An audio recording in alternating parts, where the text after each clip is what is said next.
This is your Mortgage Rate Watch for Thursday, March the 10th, and I'm Keith Akada with the Mortgage Reel.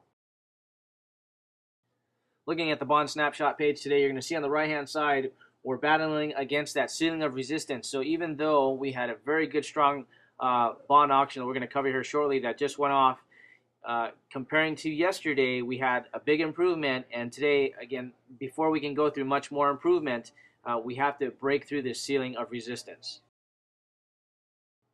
This morning at 10 a.m., we saw the 30-year bond auction results, which came in with an A+ rating, much needed by the mortgage market. But what the very interesting story underlining here is that the rates did not show any signs of significant improvement. And again, it's because we're fighting against the ceiling of resistance. When you go back and look at that bond chart page, you're going to see that we just haven't broke through that barrier, and that's causing an effect from rates further improving from these levels. We're going to have more solid data that's going to show either a weakening economy or stronger investment into our bond markets.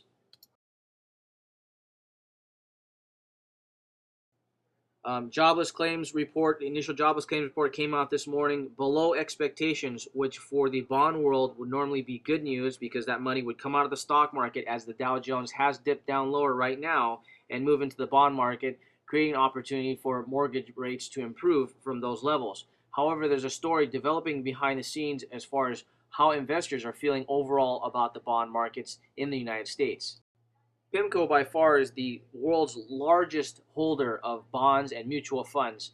And what's a significant indicator here, along with Warren Buffett, who repositioned himself into longer-term maturities because to get out of shorter term into longer term because of future inflation, PIMCO has moved all of their positions out of treasuries and the bonds of the United States holdings. So it's going to be very interesting to see how that's going to impact and if that's causing this ceiling of resistance in correlation to the bond market.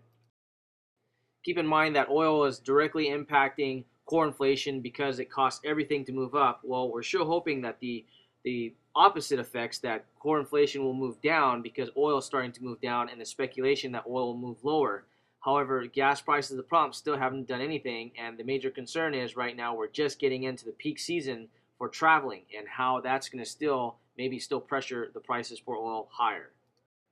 Make sure to check out the breaking news on the homepage as we have just posted what's going on with FHA and the recent increases that they've announced and how that's impacting future home ownership on April the 18th. The biggest news coming here is how that's going to impact the overall cost on a monthly basis for a new homeowner that's going to be using an FHA loan to purchase their either first-time home or just regards to home purchases in general. Make sure to check the homepage of Homeowners Education 101 on the increases of the credit risk pricing that was just implemented by Fannie Mae and Freddie Mac and how that impacts any current or future homeowner that's thinking about either refinancing or purchasing in the very near future. Leave any comments or feedback below, as it's not only appreciated by Team Mortgage Reel, but also by current and future viewers. Join the conversation on Facebook at How to Beat the Banks and like us when you're there. Otherwise, we'll be back tomorrow with more updates on your Mortgage Rate Watch.